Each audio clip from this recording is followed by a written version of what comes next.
Do you remember ships coming in here? I remember one came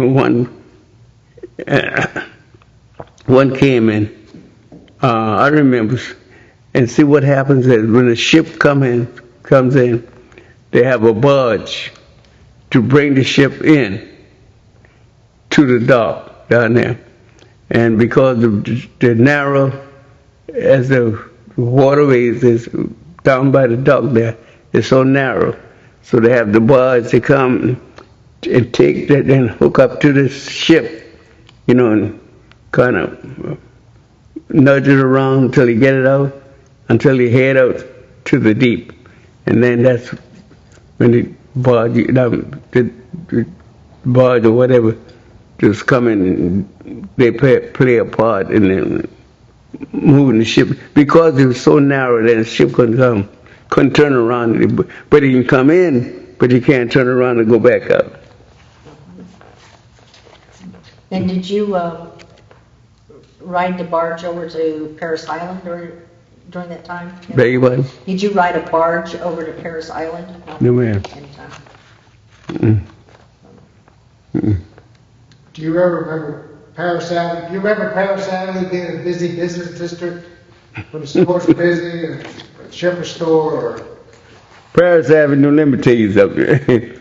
Paris Avenue, they only had 2 stores.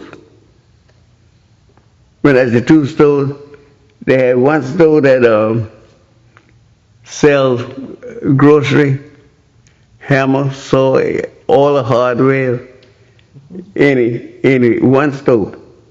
It's right on the corner right now. Shepherd store? You know, Shepherd store. Mm-hmm. Then you had a Metcalf store, which is on down there. Right there, yeah. Right. Mm-hmm.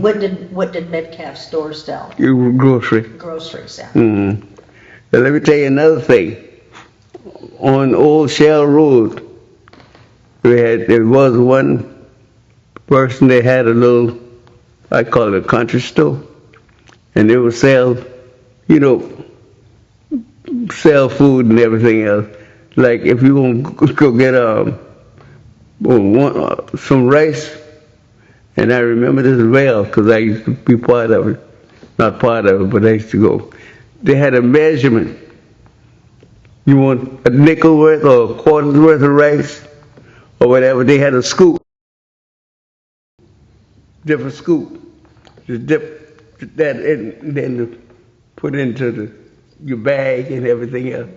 They sell it by nickel, dime, not no bag of rice like you do now. And the reason why I remember the rice, because I used to buy it myself. Now, did you have to bring your own bag, or did they have a bag there? Well, they have a bag, a container. I call it a container. That's what it was, a little container. You take that with you. Mm-hmm. And if you have, see if it's new, if you have one of salami or something like that, you tell them, how you want it cut. They had a little saw. They would adjust the saw. If you want it thick, he adjust it and then run the meat through the saw like that. Mm-hmm. Very good, because I used to go there. And what I've done also, I go and I credit, get a credit and say, until my father get paid, because he was the only breadwinner at that time, and then he would pay for what I've gotten. And by me being the oldest of 14, and I was the only one living at the house.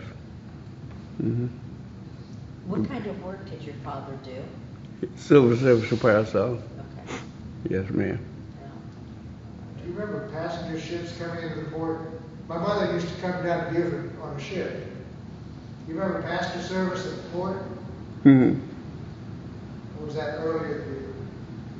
When they bring passengers in on the ships? Uh, When they want this freight?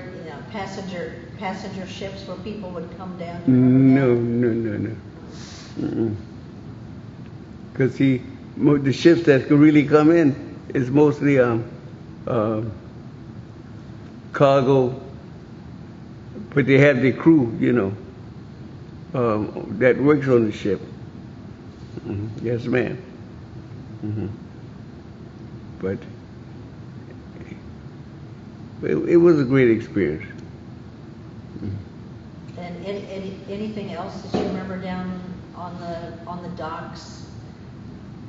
Okay. Now there was, I might have said this, a dock on that end and a dock on this end. And what I was doing it too is that we had some shrimp on this dock here, and when another boat come and pass this dock by and go the other one, they will rush down here and had shrimp. I used to pay by the bucket. And I remember also that if they bring shrimp in and they dump the shrimp on the table for you to head, you take your board and pot the shrimp off. So this one they would get the shrimp, so they can have more than you have.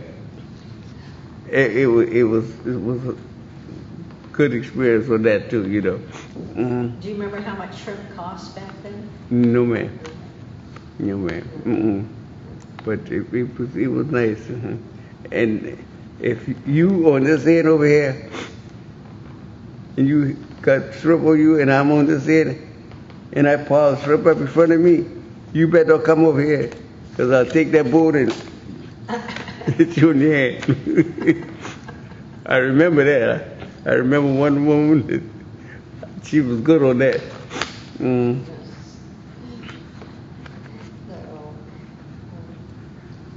you have any other questions, Bob? Okay.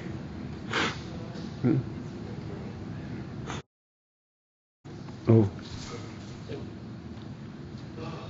Okay. All right. Okay. See, there was no law as far as any ordinance or anything, law, as far as annexation at that time. And as far as the town of Port Royal, when I first got elected to the office in Port Royal, I was told that Port Royal town limit was up where technical college is.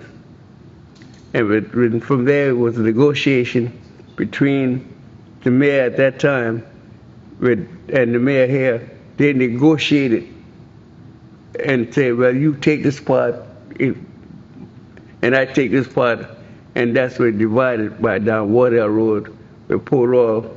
And right now, Port Royal go diagonal, from there down Waterways Road. And that's how the annexation came in, because at that time there was no law said you have to put on a referendum or anything like that. There was no law like that.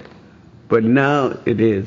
You got to be very strict in how you do it. You can't just go and annex this and say, this is my part and your part.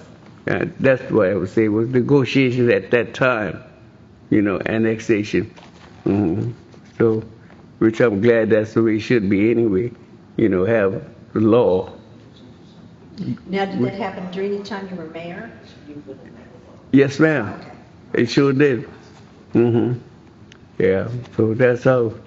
And then the manager at that time, oh Lord have mercy. It was easy to get along, negotiating, All right, you take this, I take this,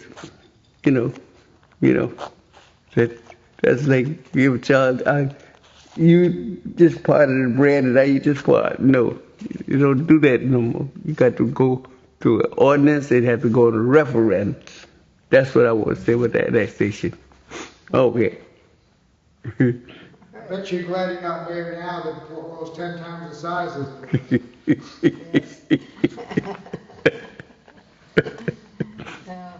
Yeah.